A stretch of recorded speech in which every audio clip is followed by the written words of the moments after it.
판례는 수사기관 청구에 의해 발부하는 구속영장의 성격을 명령장으로 파악한다. 사실 우리가 수사구조론이 좀 어렵게 나오면 나올 수 있는데, 수사구조론으로 보면은, 수사구조론은 탄핵적 수사관, 사실 수사를 구분하는 거죠. 탄핵적 수사관과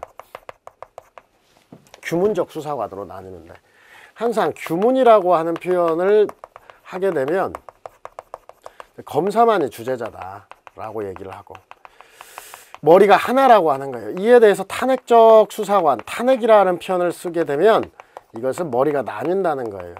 검사 이외에 어떤 법관의 개입이라고 하는 것을 허용하는 거고, 그리고 이제 검사 이외의 법관의 개입을 허용하는데, 특히 헌법 12조 3항 영장주의와 관련해서는 영장주의가 나와 있기 때문에 수사 단계에 있어서는 강제처분, 특히 강제처분은 이 법관이 발부한 영장, 탄핵적 수사관으로 나오죠. 그러면 규문적 수사관에서 사실 여기서 논의하는 게 수사상 영장이에요. 이 수사상 영장과 관련해서 허가장, 여기는 수임 판사의 명령이라고 표현했을 때 명령장이라고 이렇게 표현을 하는데, 이 명령장이라고 하는 것은 재판이고요. 허가장이라고 하는 표현 자체는 행정법상 허가에 대한 문제인데, 여러분들이 행정법을 공부를 안 하신 분이 대부분일 거예요. 그래서 행정법에서 허가는 일정한 요건이 갖추어지면 당연히 발부된다라고 하는 의미를 가지고 있어요. 그래서 어떤 잠정적 제한을 설정하고 형식 요건이 갖추면 발부한다, 이런 의미로 나오는데, 사실 이러한 논의가 이게 이론에 의한 거예요. 근데 우리 판례는 어떻게 보고 있느냐, 이게 헌법재판소가 얘기했어요.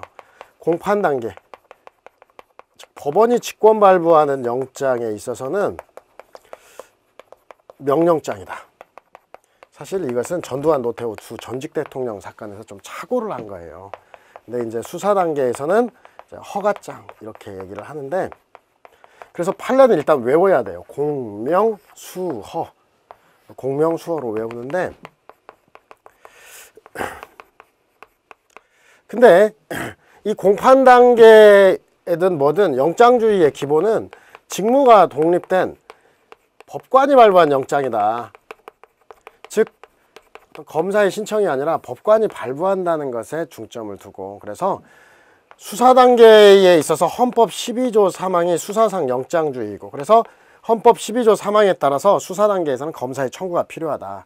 그러나 공판 단계의 영장의 근거는 헌법 12조 1항의 적법 절차 원칙이고, 그래서 이 적법 절차를 근거로 해서 수사기관이 검사가 신청도 할 수가 없어요. 검사 청구가 되지 않고 법원 직권으로 발부한다, 이렇게 얘기를 합니다.